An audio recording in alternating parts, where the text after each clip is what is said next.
Julho de 2026 entra para a história quando eu consegui substituir um dev júnior ou um pleno chinelinho, brincadeira, um pleno início de carreira pleno por uma inteligência artificial. É sobre isso que a gente vai discorrer, as implicações que isso traz para a gente no dia a dia como dono de empresa e como desenvolvedor, que eu sei que tem muito desenvolvedor que acompanha o canal. Estou trazendo aqui uma visão do que eu consegui fazer. Ok? Vamos falar disso? Beleza. Gente, eu tô vendo muita gente falando, né? Vi muita gente ao longo dos últimos anos, porque bolha, porque isso, porque aquilo. Eu vi muita gente falando groselha, né?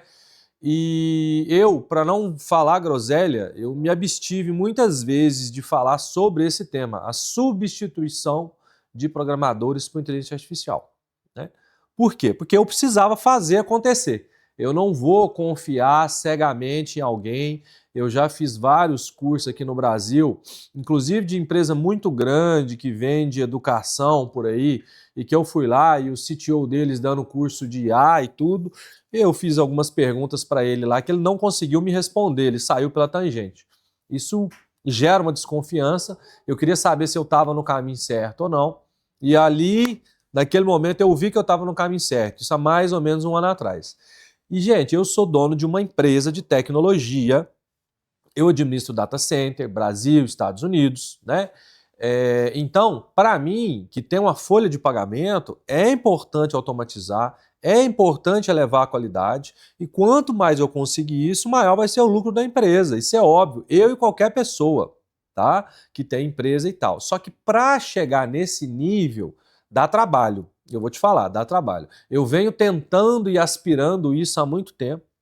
Eu fiz um vídeo que vai estar por aí em algum lugar, do qual eu produzi 10 vezes mais, mas não era de forma um agente autônomo, né? Era de uma forma eu e várias máquinas, VMs e máquinas físicas ao mesmo tempo, há uns meses atrás, que eu produzi um monte, assim, fiquei assustado com o que eu consegui produzir, né? Mas agora a gente está numa fase muito assim, como é que eu posso falar? Mais assustador ainda. Porque, olha, eu coordeno o time de desenvolvimento, né? Então eu tenho na minha empresa, o que a gente cuida? Os setores, a gente tem infraestrutura, né? Infraestrutura de verdade, servidores, tem que cuidar de deploy, Terraform, Ansible, essa coisa errada toda, para fazer deploy de máquina, né? Antes da máquina eu tenho a parte física, então a gente tem a manutenção de servidores de verdade lá, botar HD, SSD, NVMe, processador, memória, cabinho, router, cabinho que eu falo é cabo de 10 GB, né?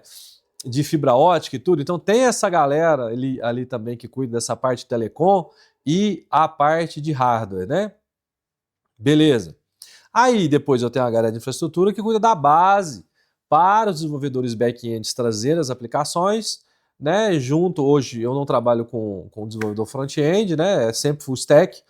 Então, e a galera trazer as aplicações para rodar.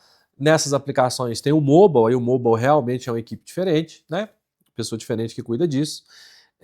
E no final da ponta eu tenho ali os sites, a venda, a galera do time de venda e o time de suporte. Então eu entendo esse fluxo inteiro e no quinto dia útil eu tenho que pagar a conta de todo mundo e ver se a empresa deu lucro, né? Qual que é o lucro da empresa e se deu lucro ou não. Então a visão é essa.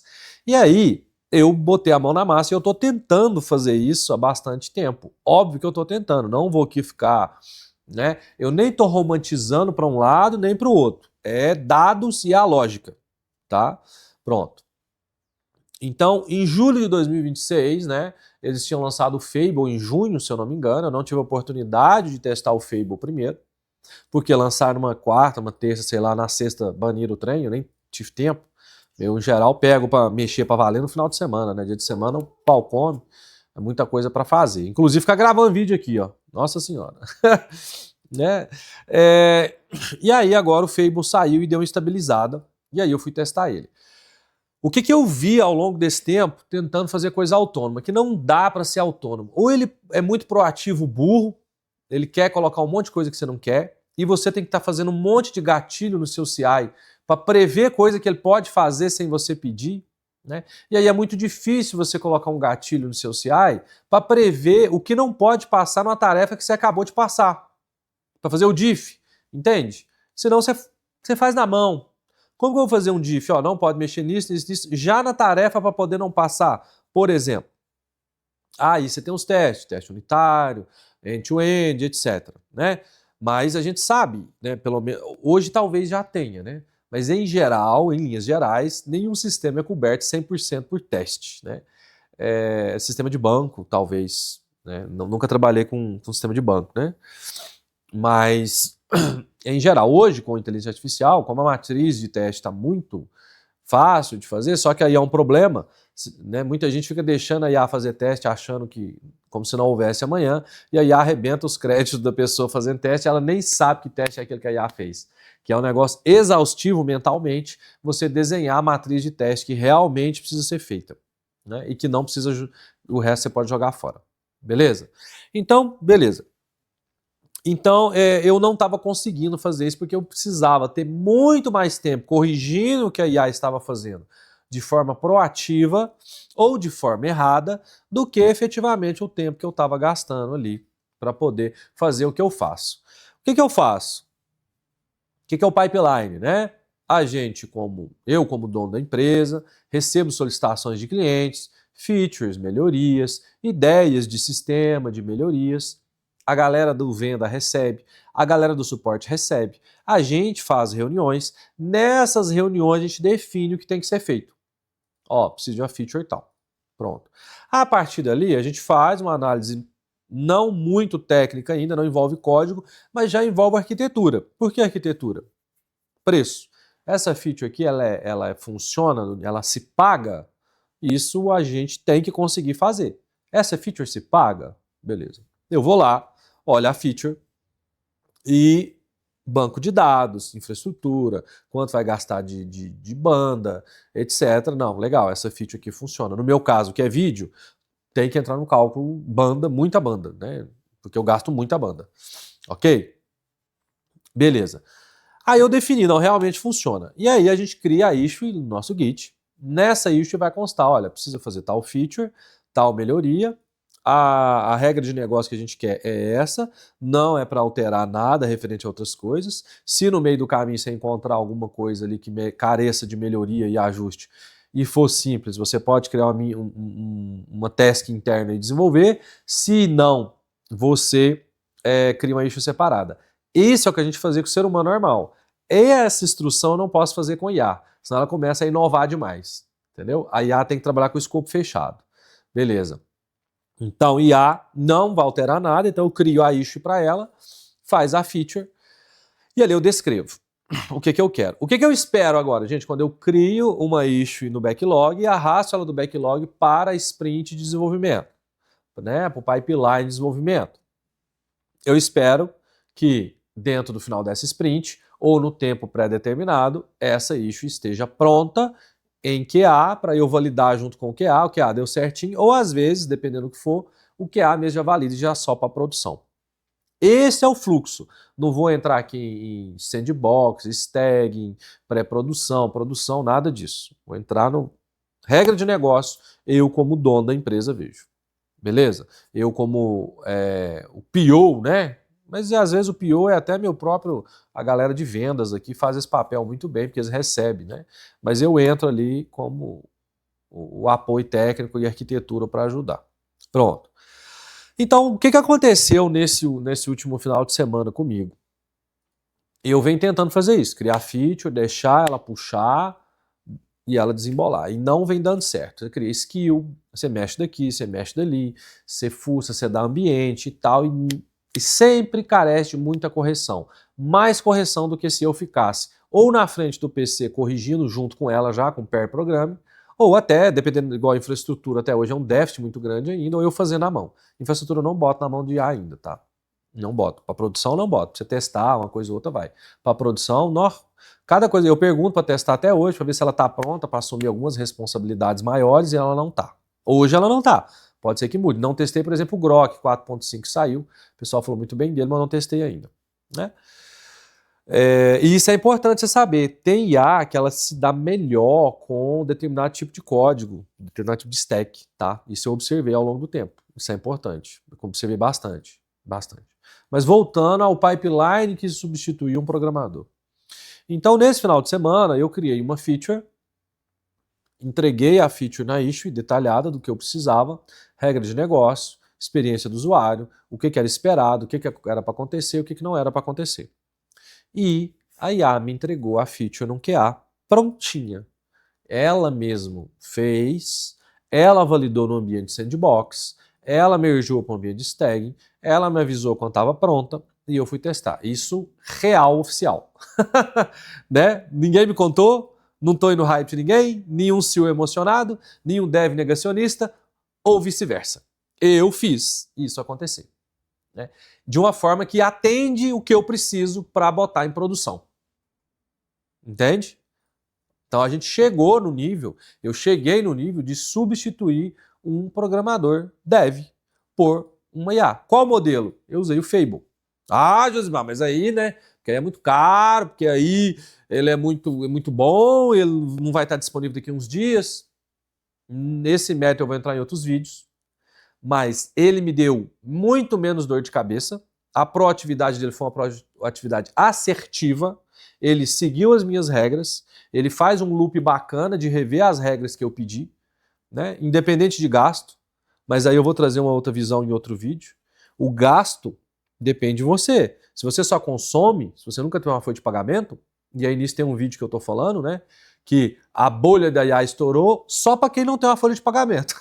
Porque para quem tem e entende tecnicamente. Então, aliás, cabe 2 vídeos, né? O que aconteceu com os C-levels aí, CEOs, CTOs, CCCCs emocionados e incapacitados que abraçaram a IA como se não houvesse amanhã e agora tá tendo um rollback aí. Mas por que não fizeram isso que eu tô fazendo?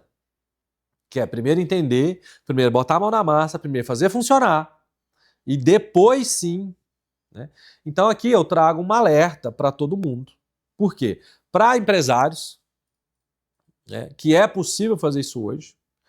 Em todos os projetos? Não. Né? Todo o fluxo? Não. O que você precisa para automatizar isso hoje? Um tech lead foda. Esse é o nome.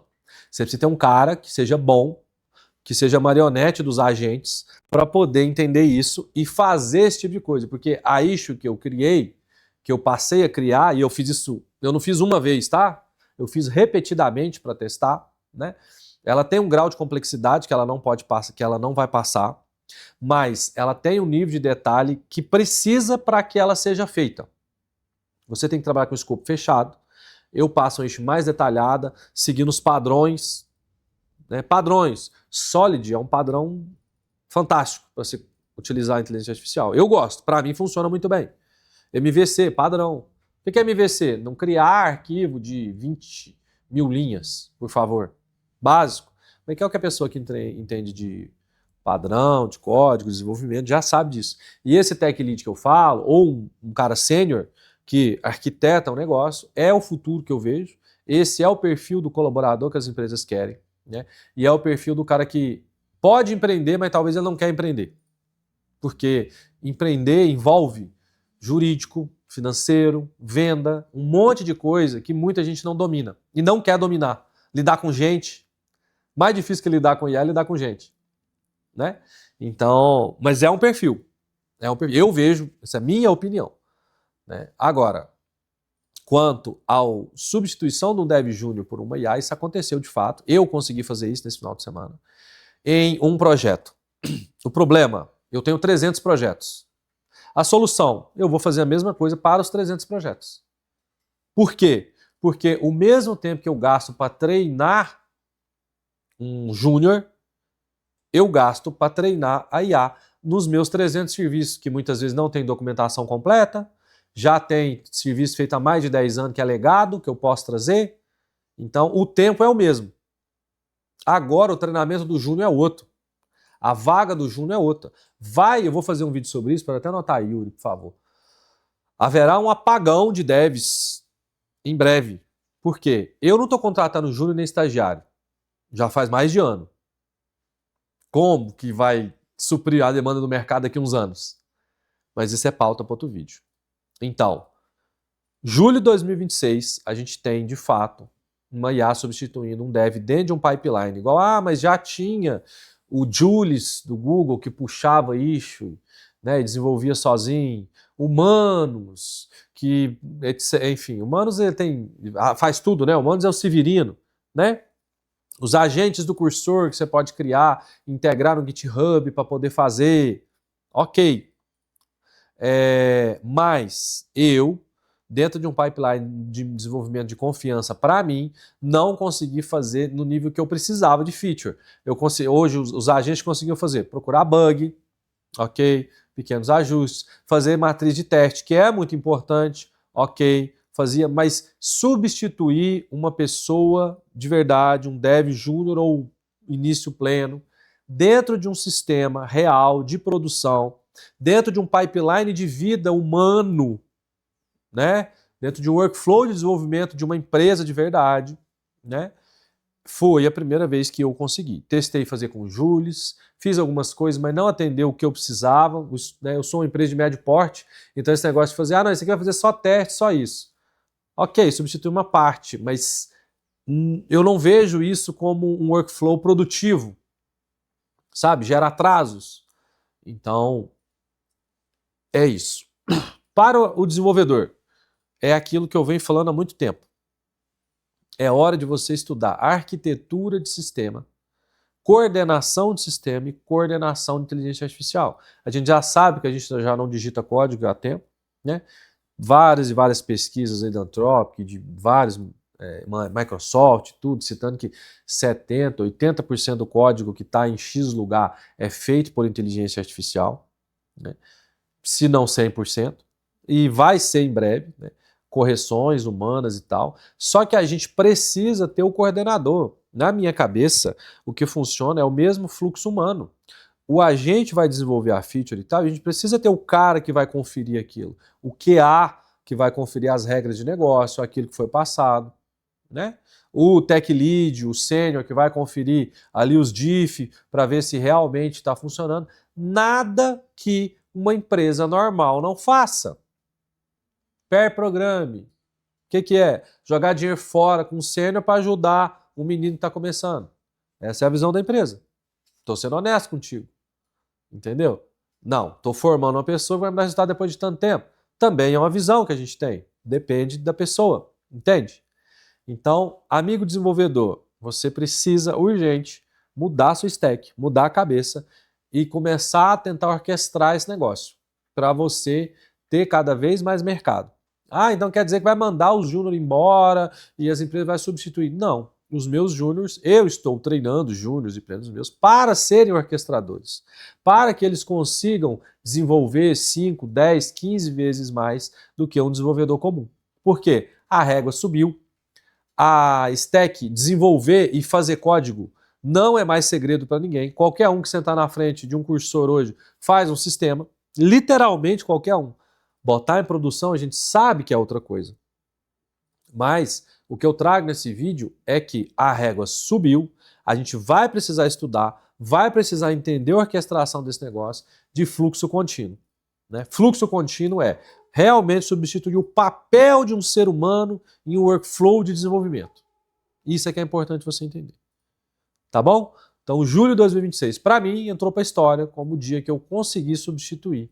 E eu estou rodando esse projeto. Hoje eu continuo rodando, mandando issue, o sistema continua puxando e me mandando, e me esgotando mentalmente, porque ele desenvolve muito mais rápido do que um dev comum, uma pessoa. Não dá para competir. É impossível competir.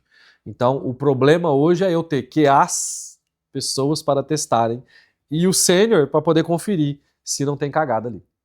Mas lógico que ao longo do tempo a gente vai colocando, né, no CI bloqueios para poder ajustar. Porque só bloqueio de skill, gente, só regra inviolável de cloud.md não dá certo. Em um ambiente de produção complexo, não dá certo. Tá bom? É isso, então. Não fiquem preocupados. Vamos estudar que os chinelinhos estão lascados. Mas quem quer levar para frente, aí o negócio tem um mercado muito bom pela frente, o mercado tech só cresce. A única diferença agora é que a barreira aumentou, o bastão subiu, porque todo software hoje, todo mundo pode fazer qualquer software. Então a gente tem que se ligar nisso, tá bom? Um abraço e até a próxima.